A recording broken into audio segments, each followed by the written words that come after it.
Hi my loves, it's me. Welcome back to my channel. In this reading, we will going to have love reading with message from your person.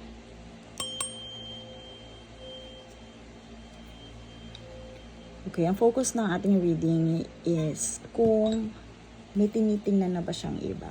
Kung may ina-entertain na ba siyang iba. So, let's see. Meron na ba siyang tinitingnan na iba? Meron na ba siyang ini-entertain na iba? So, pwede my loves, ito ay para sa mga complicated na relationship or kahihiwalay lang. Pwede my loves na in a relationship. Pero let's see, kung meron bang kahati, meron ba siyang ini-entertain, they are eyeing. Yes, my loves, meron dito. Energetically, pwede my loves na they are passionate or attracted to someone na funny, nakakapagpagaan ng araw nila. Pwede may loves na ito ay mag-cause ng delayed sa connection ninyong dalawa. And I hear na merong sadness and pain na pwedeng maidulot ito. So, this connection, my loves, pwede na meron dito medyo chaotic yung nararamdaman na to, yung passion. Kasi init to eh. So, pwede talaga yung init na to mag-cause na sabihin natin endings. Kasi meron ditong Page of Swords. Pwede makapagpa-delay kung ano man ang relasyon, samahan na meron kayo. Kung halimbawa magkakabalikan na kayo at dahil sila ay passionate, nakakaramdam sila ng attraction sa iba, pwede may loves na ma-delayed muna yung pagkakaayos ninyo. So, pwede mag-cause din yan ng sadness and pain, my loves. Dahil pwede ito out of curiosity. Alam niyo yun, ginagawa niyo mga bagay na yun, yung flirtatious energy na yun, they are tempered, they are being tempted, or sabihin natin, they are feeling hot right now, and pwede, through this curiosity, pwede makakommit sila ng ganun. Pwede, yun nga kagaya ng sinabi ko, they are eyeing someone right now because of this Queen of Wands. So, sila yung medyo attracted doon sa taong parang, alam mo yun, malakas ang charisma para sa kanila. Pero kung tinatanong mo, my loves, pwede din hindi naman din, they are eyeing, they are hoping, pero pwede mabigo sila dito eh. Doon sa connection na meron sila, ipoproject nila, pwedeng nandun din yung alam mo yun, yung hindi nila pansinin or hindi pagpansin sa kanila, nandun yung rejection, my loves. So, let's see more. Let's see more clarifier.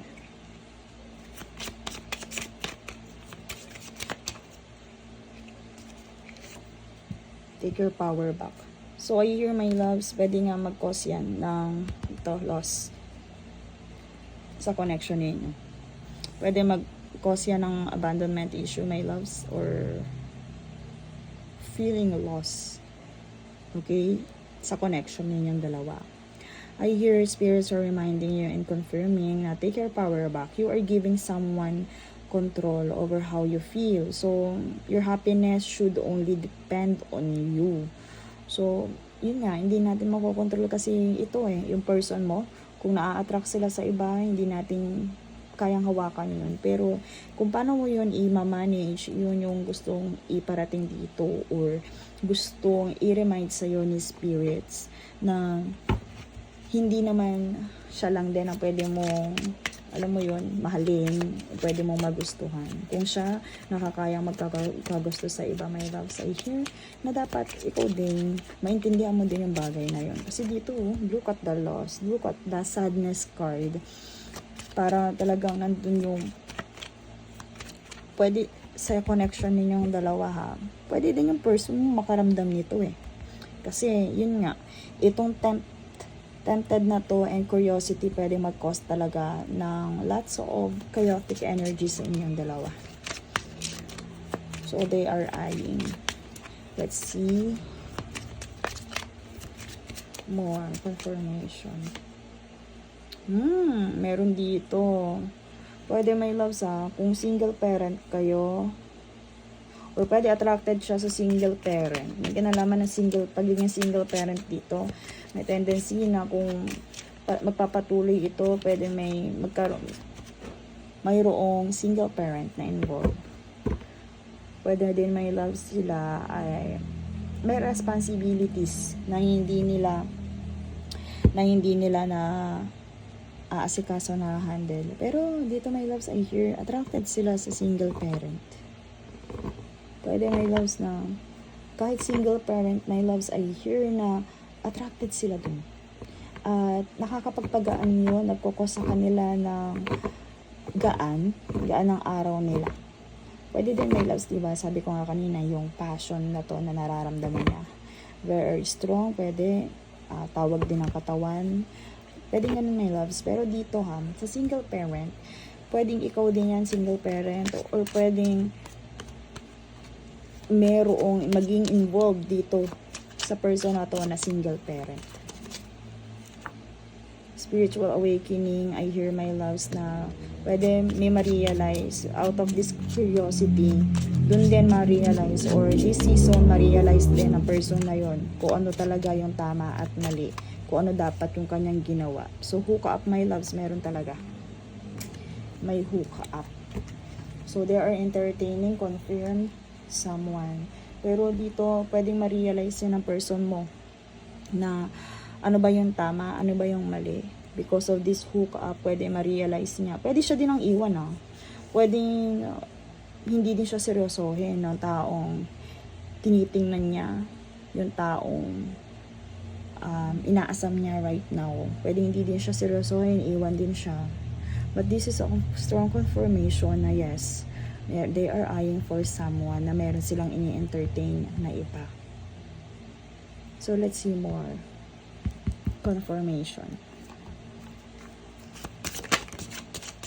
about this person. Yes, my loves. Book, my loves. I hear. Okay. So, dito sa single parent, meron my loves dito memory achievement. Pero my loves part to ng past. Pwede my loves, matagal na nilang gusto to sa past. Pwede crush nila to sa nakaraan, my loves. Pwede din na hinahangaan talaga nila yung taong to dati pa. May ganun, di ba? Na parang wala lang silang chance na ligawan dahil may mga dumadating, may sumisingit, may mga ganun. So, I hear my loves na ito ay part ng breakthrough. Pwedeng sa'yo, pwedeng sa kanya because of this spiritual awakening. But this time, my loves, yung delayed na to, pwedeng hawakan or gamitin mo to para magkaroon ng panibagong focus. Pwede din siya, my loves, yung mga pangyayari na to, dito niya ma-realize na kailangan magising na siya doon sa mga mali niyang ginagawa. So, meron nga ditong broken confirmation, my loves, dito sa ating 5 of Cups. So, broken and very disappointed. Pwedeng ikaw, my loves, look how it very damaged, my loves. So, meron ditong delusionment or pwede nasabi ko na to kanina, pwedeng siya din yung mabigo. Siya yung masaktan dahil sa pinasok niya na to. Okay? So, yung hookup na to, pwedeng umasa siya. Pwedeng, alam mo yung crush talaga niya, gusto talaga niya, umasa siya, may loves, sa taong to at masasaktan din. Okay? So, pwedeng masira yung hope niya, masira yung pag-asa niya, pag-cause din sa kanya lots of sadness itong papasukin niya na to. Kung papatulan man siya ng taong in-entertain or may connection sa kanya ngayon, pwede mag-cause din to ng lots of damage sa kanya. Okay, let's see message from this person. Tingnan natin kung ano ba yung gusto niya sabihin. Bakit may ine-entertain pa siya? Bakit may ine-entertain na siya? Bakit they are eyeing for someone? So, tingnan natin side. Love is the answer, my love. Sabi ko nga sa inyo, may gusto na siya dito before. Pwede hindi pa to single, ma'am. May gusto talaga siya. Kahit kunyari, halimbawa, wala kayong ano, I never imagined so much perfection. Okay, my loves, they are desiring talaga sa in-entertain niya na to. Inaaya niya or tinatarget niya na to, my loves. Okay, I'm absolutely in love with you. So, dito my love, love is the answer. So, pwede my loves na may gusto talaga yung person na to. Kaya niya to nagawa. May paghanga talaga siya. Hindi, parang kumbaga, alam niya na may mali. Alam niya na parang may inire-risk siya. Kasi dito parang matagal yung paghanga na yon na ngayon na ay parang itatry niya.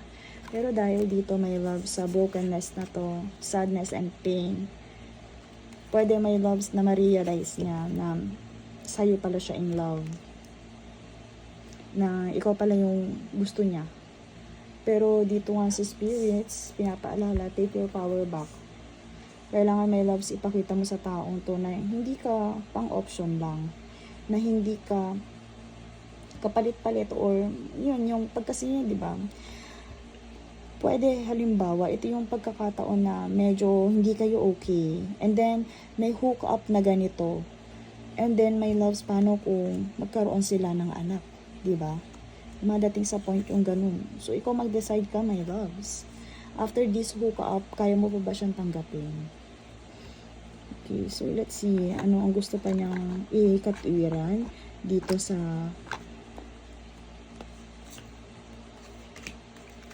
pangyayari na to. So, message from your person.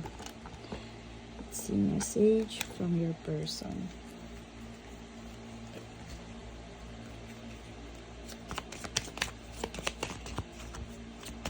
So, temporary, my loves. Temporary yung love, yung desire na to. Yun nga lang, kung pasisingitin niya to sa relationship and connection niyo, pwede, my loves, na I wish I had, diba, may regrets. Kasi, pwede masaktan din talaga yung taong to, dun sa taong pipiliin niya or yung tinatarget niya right now. I am grateful for the spiritual lesson, diba?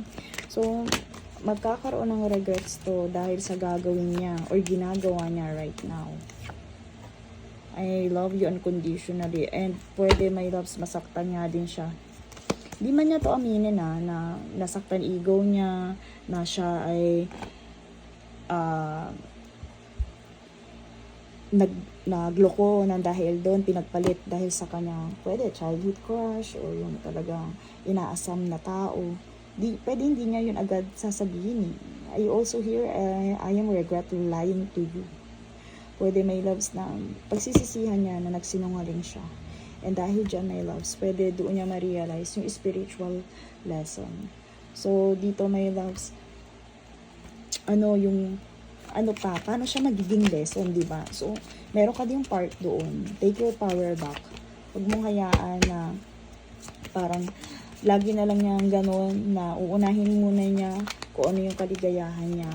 And after that, pag siya nasaktan is babalik siya sa'yo. So, dito, my loves, I hear na let go. Let go of control issues. Sometimes it's better to let go and let the universe work things out in divine timing. So, dito, my loves, kailangan ma-serve yung spiritual lesson. So, ipahinga mo muna yung sarili mo sa kanya. Kung meron ka nararamdaman, kung meron siyang ina-entertain right now, it's a confirmation. Pero kailangan mo magtiwala. Kailangan, unahin mo muna yung sarili mo. Kailangan hindi ka muna maging codependent sa energy niya. So, pwede tanggapin mo na rin yan, my loves. But dito, you need to have trust. Okay? So, pwede dalawang din yan. I-let go mo yung issue na to at magtiwala, or i-let go mo to at hayaan mo si universe kumilos para sa connection ninyong dalawa. Okay, so let's see final advice from spirits. Final advice from spirits.